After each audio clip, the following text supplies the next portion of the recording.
বাচ্চা নিতে আমাকে ঢুকতে দিতেছে না, আর এরা বলে আমি দর্শক হিসেবে দেখতে আসছি। আমার বাচ্চা ইন্টারমিডিয়েট ফার্স্ট ইয়ারে হোস্টেলে থাকে। আমার বাড়ি হচ্ছে কুমিল্লা, আমি কুমিল্লা থেকে আসছি। আমার বাচ্চা হোস্টেলে আছে, আমার বাচ্চার সাথে আমি এখনো যোগাযোগ করতে পারি নাই, আমাকে ভিতরে ঢুকতে দিতেছে না।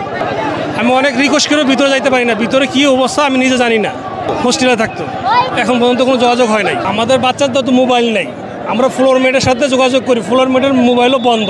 ফ্লোর মেটের মোবাইল বন্ধ থাকাতে আমরা কারোর সাথে যোগাযোগ করতে পারতেছি না। তো অতএব আমাদের কারোর সাথে যোগাযোগ করে ওই ব্যবস্থা নাই। যোগাযোগ করলে আমি যতটুকু জানছি যে আমাদের বাচ্চার হোস্টেলে বিমান বিধ্বস্ত হয় নাই, কিন্তু তারা কোথায় আছে কিভাবে সেটা তো আমরা জানতে পারতেছি। তারা বাউন্ডারির ভিতরে।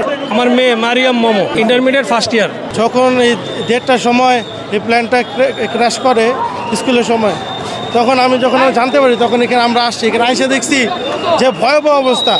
ছোট ছোট বাচ্চারা, সেই স্কুলের বাচ্চারা, কলেজের বাচ্চারা পুরো হাত ঝুলসে যাইতেছে, আর মানুষ যেমনে পারে রেস্কিউ করে নিয়ে যাইতেছে। RICL TMX, যুগের পর যুগ স্থাপনা থাকে মজবুত। এই মতো অবস্থায় সাধারণ মানুষ যেভাবে সচেতনভাবে অন্যের বিপদে যে এগিয়ে আসছে, এটা দেখে আমি খুবই আনন্দিত যে মানুষ একজনের বিপদে আরেকজন কেমনে আসে। আর এই ছোটো ছোটো বাচ্চাদের, আর এই জুলাই মাসে কী জন্য এত রক্ত দিতে হইতেছে। এই জুলাই মাসে আমরা দেখছি মাইলস্টোনের এই ছোটো ছোটো বাচ্চারা এই রাস্তার মধ্যে এই পুলিশের গুলিতে আহত হয়েছে, আমরা সামনে দেখছি। এই অবস্থায় এই জুলাইয়ের মধ্যে কেন আমাদের এত রক্ত দিতে হইতেছে? এই ঘটনাটা কীভাবে হয়েছে এটা আমাদের খুঁজে বের করতে হবে। সরকারের কাছে আমাদের আকুল আবেদন, এই ঘটনা তদন্ত করুক, আর কীভাবে এটা মর্মান্তিক অবস্থা কীভাবে হয়েছে এটা আমাদের জানতে হবে, সবাইকে জানতে হবে।